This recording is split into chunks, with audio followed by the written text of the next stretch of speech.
Hey crocheters, I'm coming on tonight to do another video, another question and answer video. I'm trying to get caught up on messaging you all back and answering questions about the projects you're working on and questions you have about abbreviations and patterns and stitches. So I'm going to answer one that has been asked probably 3 or 4 times, and it is the Picot. The Picot stitch is a stitch. It's not going to be in our list of 100. It could have very well been, but it wasn't. Not for any particular reason, but I have been asked about what it is, how to do it, and what it's good for. So I figured that was a good question and answer that I needed to probably hop on and do. So the Picot stitch, when it's abbreviated in patterns, it can be abbreviated 2 ways. One, just as a letter P, and the other option is it can be spelt out. It's P-I-C-O-T.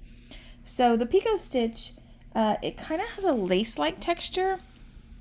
It's really good for borders and edging things. It can be worked into the top of pretty much any stitch, most often any regular stitch like single crochet, double crochet, the treble, but it's worked on the top of a stitch and most often as a finishing stitch or an edging, a border. So that's what I'm going to use it as and show you kind of what it looks like. It has a lace-like texture, so it's really good for lacy things too if you're working with doily thread or making doilies. It's really good as a edge stitch for those too.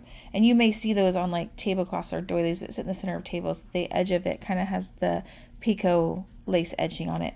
So I'm going to show you kind of what it is. It's super simple. It's not very hard at all.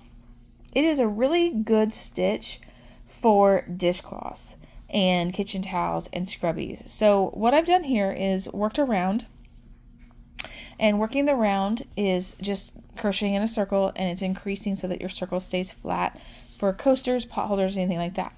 The thread that I used for I made 2, because I'm going to double back them, so I have 2 just exactly the same. They're worked off of a magic circle, so there's the 2 sides. I'm going to put the 2 backs together like this, and this is going to be the dish scrubby. This is a dish scrubby in the kitchen sink. I don't know if you can see, I'll kind of come close. This is not a yarn that is a medium-waisted generic yarn. This is not Red Heart or Mainstay or I Love This Yarn or any of those brands. This is a real true dish towel dishcloth yarn. It comes in like a spool kind of shape, which I'll show you. I've been using it obviously, but it comes in a spool type shape, much like doily yarn does on thread. It's just a square spool, and it will say dishcloth across it. It is very coarse.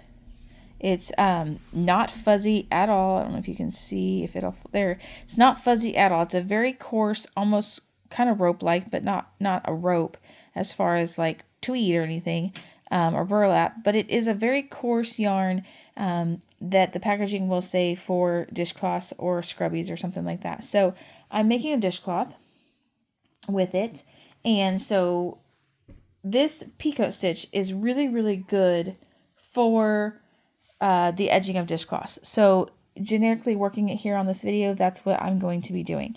And with the little shamrock that we made on the shamrock video, I'm just going to hook him on here like that. We'll make the edging, and then it's ready to scrub some dishes. So here we go. I'm going to work these 2 together. We're going to sew them together, and I'm going to do that with the Picot stitch. So I want to just join them together. So I'm going to have the hoop on this one and then just go into one of the stitches of this one. These both have the stitch V's, so I'm working into the V's of both of them. Again, the fronts are on the outside, the backs are together.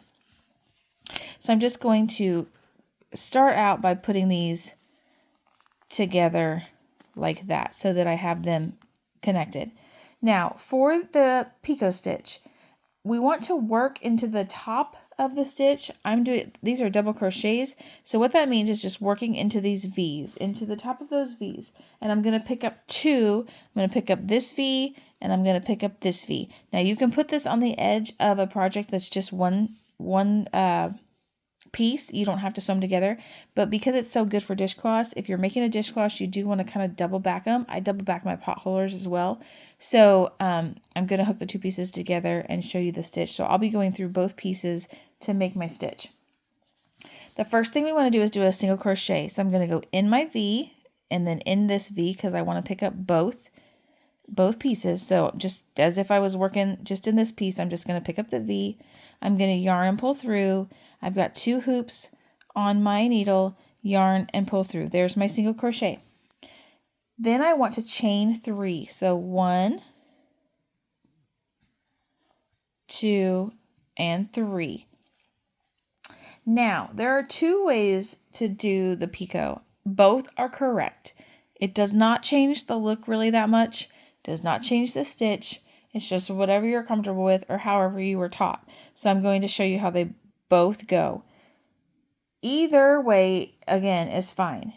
You can either go down into this first chain and make a slip stitch. So into this first chain right here, you can slip stitch. So go into this first chain you made, right like that, and just slip stitch on through your stitch. And that can be your picot. You're going to go into the next stitch and single crochet to make the next picot. Chain 3, 2, 3, slip stitch again into that first chain you made all the way through both hoops. Go into the next stitch, single crochet, chain 3, 1, 2, 3, slip stitch into the first chain you made, and ready to go into a single crochet again, doing this all the way around the dishcloth.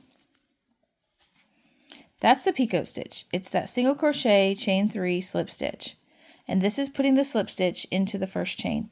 There is your kind of lacy, it makes these little kind of flippity little things on top. So if you have those all the way around, it makes like a little lacy effect edging border.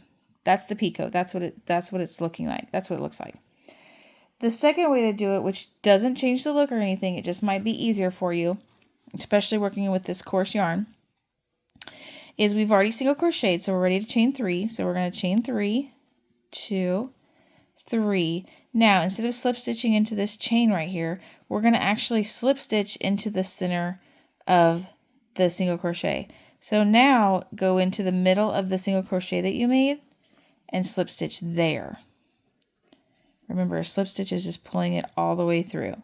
Now you're ready to go into the next stitch, single crochet, chain 3, 2, 3. Again, going into the center of that single crochet that you went in and slip stitching there instead.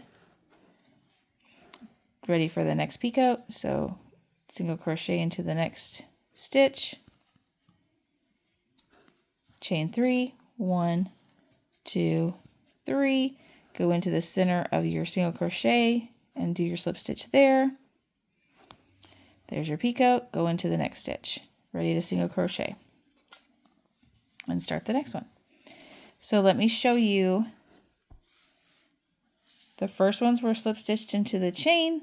The second ones were slip stitched into the top of the single crochet. They look just the same. It's still the little bumpy kind of curly lace thing, and when you flatten it out and look, it's just making that little lacy border around the edge of your dishcloth. So you do this all around your dishcloth, it hooks it together, they won't come apart, and you're ready to use it as a scrubby. So that's the picot stitch. It's just making that little lacy kind of a little knobby thing as you go around your pattern. And like I said, no matter where you put the slip stitch, whether you put it into the first part of the chain or whether you put it into the top of the single crochet, it's just it's not going to change the look of it. It's the same stitch either way. I do think going into the top of the single crochet is a little bit quicker and a little bit easier than trying to go into that first chain, especially if you're someone that has tight tension. When you go into that first chain, you may have to push it or work it a little bit. And especially with this yarn that is so coarse, that just may not be comfortable for you.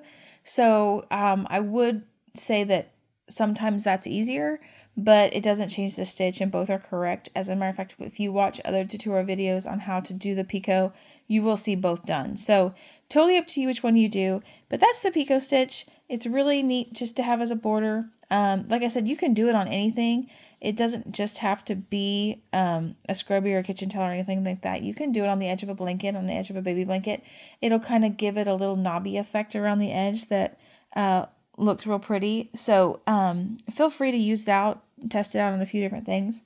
Again, if you're doing doily yarn, it's really good in doily patterns as an edging. So I've seen where they make even designs into the doily, like angels and stuff, and they use it as like the hands or the head or the feet, make that little knob, and it makes, the end of the foot or the hand of the angel that's going into the doily pattern.